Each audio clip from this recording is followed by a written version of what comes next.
Let's make one of my all-time favorite childhood treats, Bánh Patê so.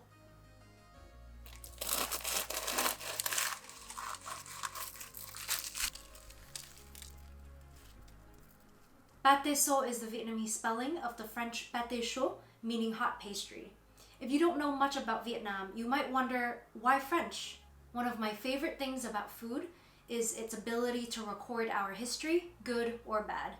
From strange things like peanut butter stuffed onions invented out of necessity during the Great Depression, to fusion dishes that reflect migration patterns. Vietnam has a long history of the latter due to colonialism.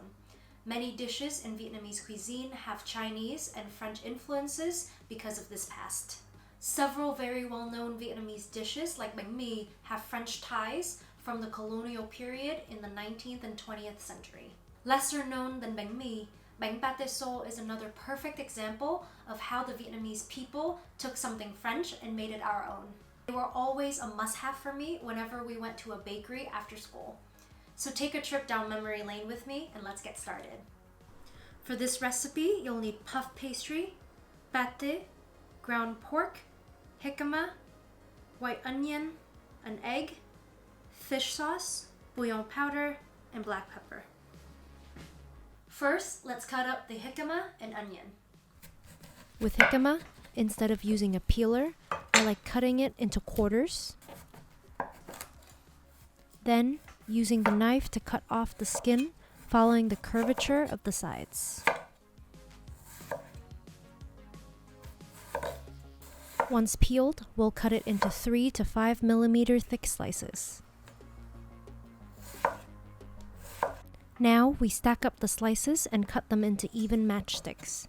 The width of the matchsticks should be the same as the thickness of the slices. Finally, we'll gather up the sticks, line up the bundle on one end, and cut into even cubes.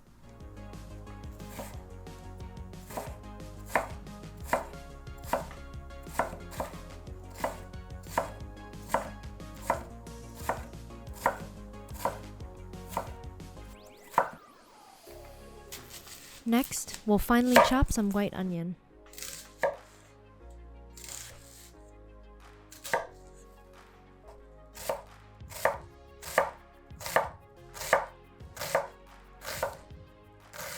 The next step is to preheat your oven to 175 degrees Celsius and 350 degrees Fahrenheit and mix together the filling.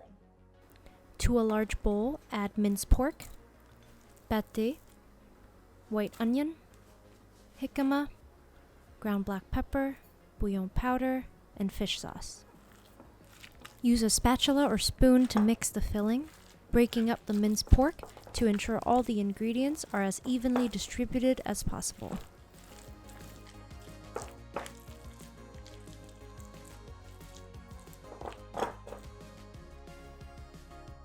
Next, we'll lay out the puff pastry. I'm using an 8 centimeter cookie cutter to cut the dough into circular pieces.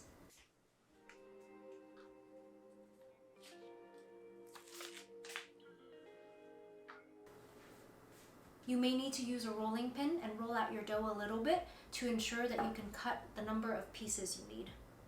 A note about the shape. I prefer making them round, but you can absolutely forego the cookie cutter and simply use a knife to cut the dough into even squares, which will allow you to use the entire sheet of pastry dough.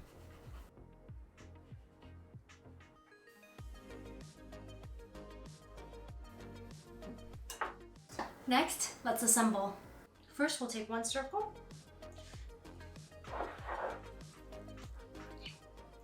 Place a heaping tablespoon of filling right in the center.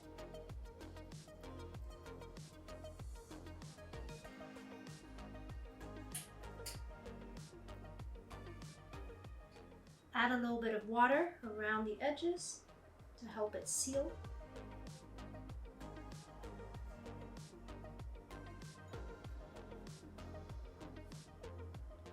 Take another dough circle, place on top, gently press down so that the edges meet, like so.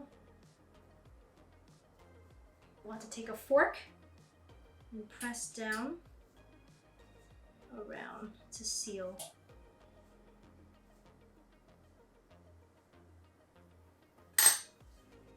place that on your baking tray. Here's the close-up view. Again, first we will add the filling to the center of one piece of dough.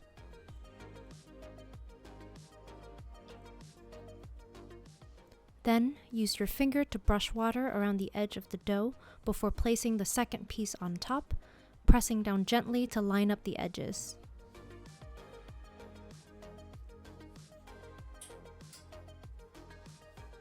Finally, use a fork to seal the pastry like so. This also gives the final product a nice patterned border after baking. Now, we will put this tray in the freezer for at least 15 minutes. This chills the butter layer in the puff pastry and prevents it from melting too quickly in the oven, ensuring a better rise.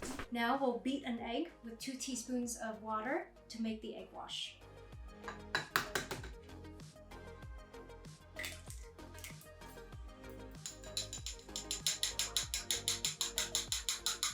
Now we'll brush these with egg wash and bake for 25 to 30 minutes or until golden.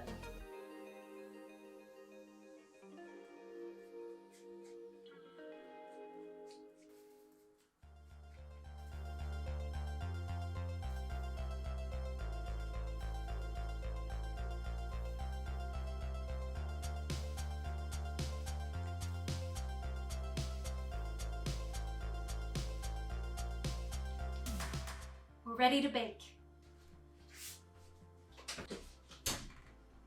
When you cut circles out of the puff pastry dough, you'll end up with some scraps. If you knead those scraps together, roll them out and use them to make one of these pastries, you'll end up with something like this. It's a lot denser and didn't rise as much as a regular one. The texture is similar to a regular pie crust, but it's still delicious.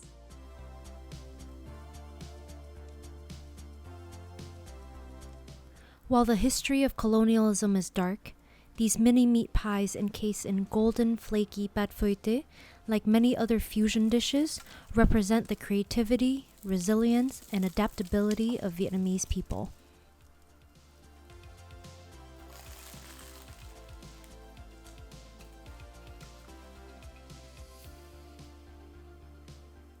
Tastes like my childhood.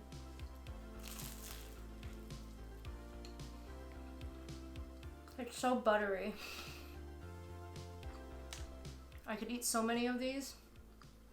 You definitely need Bánh Patê in your life. Make sure you subscribe to our channel for more Vietnamese and French recipes.